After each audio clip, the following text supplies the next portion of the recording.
What's going on, everyone? I'm Jaren, and it is that time of the year again, that time where I have fallen behind on making my video just like this, my top 10 favorite films of 2025.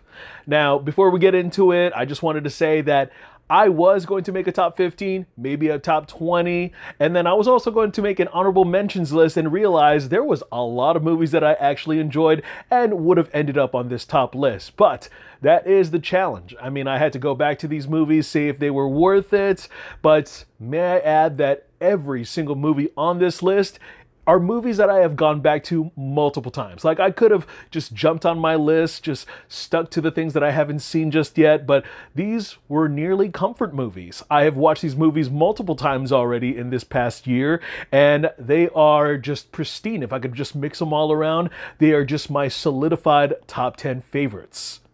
Now, without further ado, let's kick it off with number 10, Companion.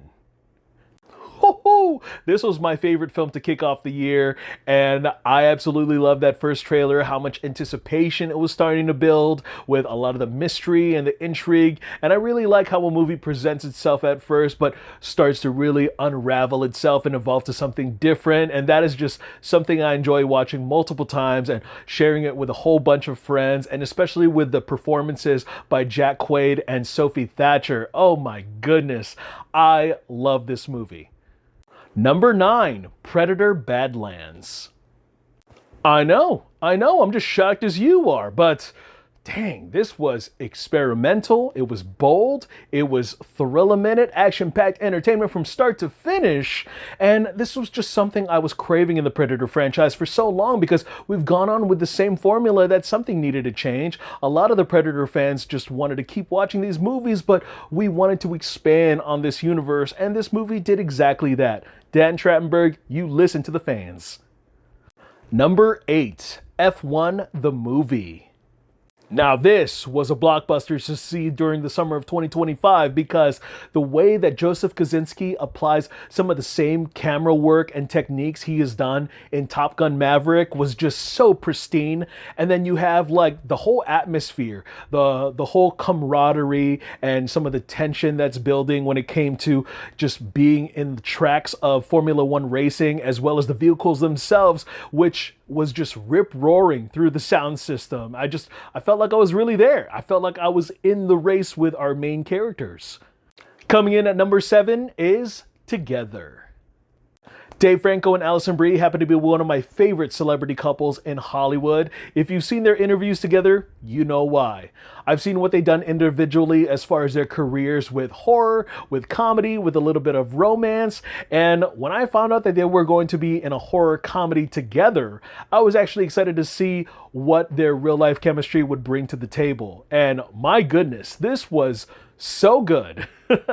Even if you were to strip away a lot of the horror elements, this was a very entertaining movie, especially when it came to about relationships. And I just love a lot of the topics that they end up addressing and some of the things that they go trial and error with, while also dealing with some of the most horrific and outrageous situations in this movie.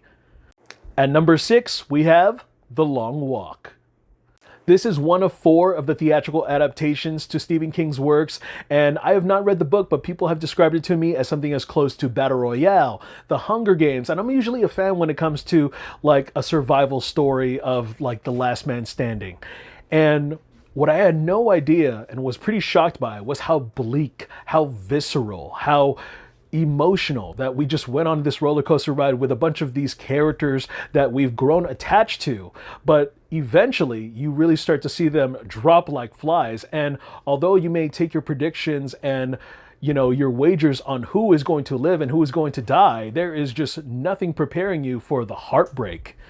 We are at the halfway point, everyone. Stick with me. At number 5, we have Sinners.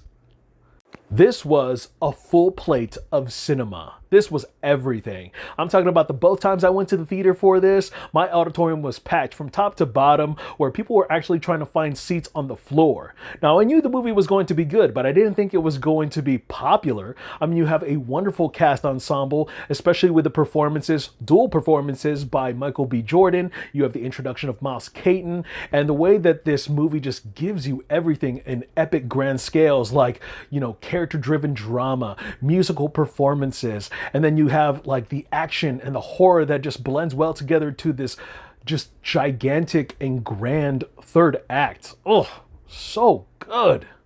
This movie stayed on my number one for a very long time, but coming in at number 4 would have to be Weapons. When writer-director Zach Cregger came onto the scene with Barbarian, I knew this man had a future in horror films, and I was very much looking forward to his next project. And with the way that they marketed this film was just absolute genius. It left a lot of mystery and intrigue for me to chew on that I could not help but anticipate how this movie was going to turn out, especially with the teaser trailer. And I was just having dreams about this movie before it got released.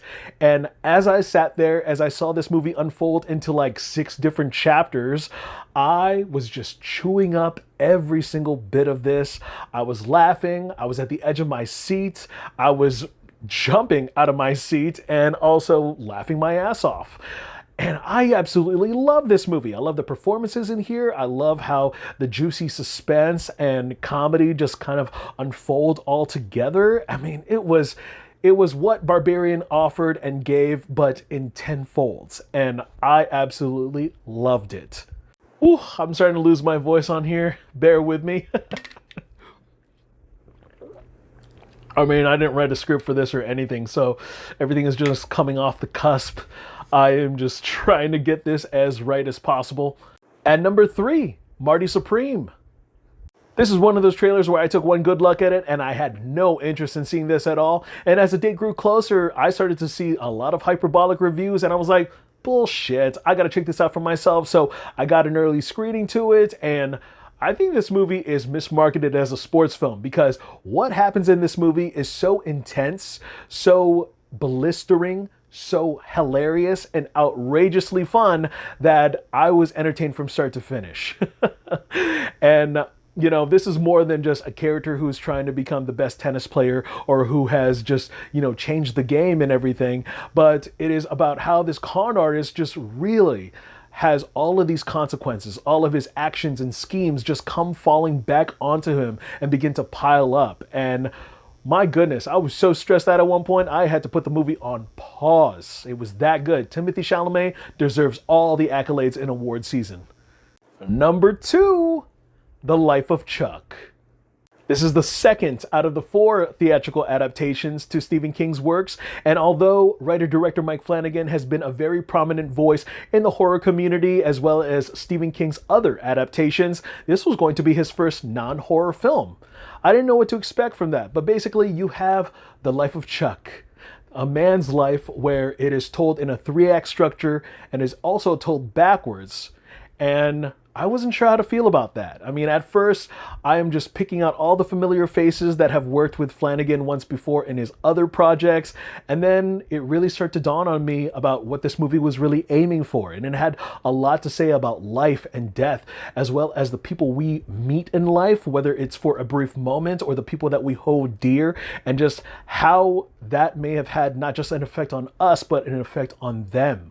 And it is just one little pattern just stretching upon the universe, upon the cosmos. And it was just something bigger than ourselves, bigger than life itself, bigger than death. And it really shattered my heart and really put a smile on my face all at the same time. It was beautiful. For the moment we have all been waiting for, my number 1 movie of 2025. And it will have to go to Rental Family. This is probably the most wholesome film you're ever going to see all year long. I love the Japan setting and how they embraced it. I love the cinematography and how they utilized it. I loved Brendan Fraser's performance and how he delivered something just as Oscar-worthy and magical as he did in The Whale. I usually champion a lot of the stories that deal with life and death, with a lot of these broken characters who are striving for something bigger for themselves in this universe.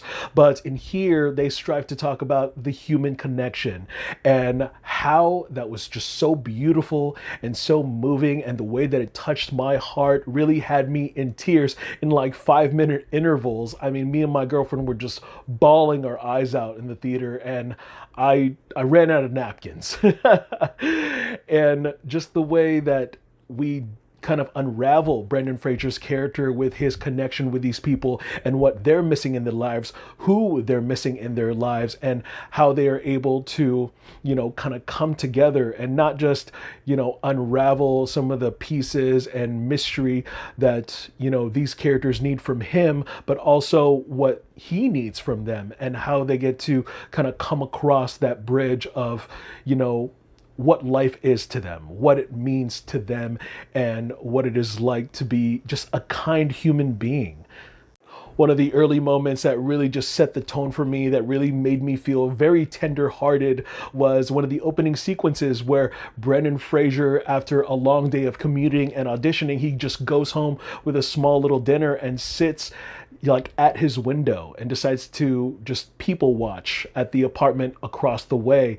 And while this scene happens, you start to get little glimpses of each and every window of every apartment, just watching people just live out their lives. It was something so simplistic and something so hopeful and wondering. And that really got to me.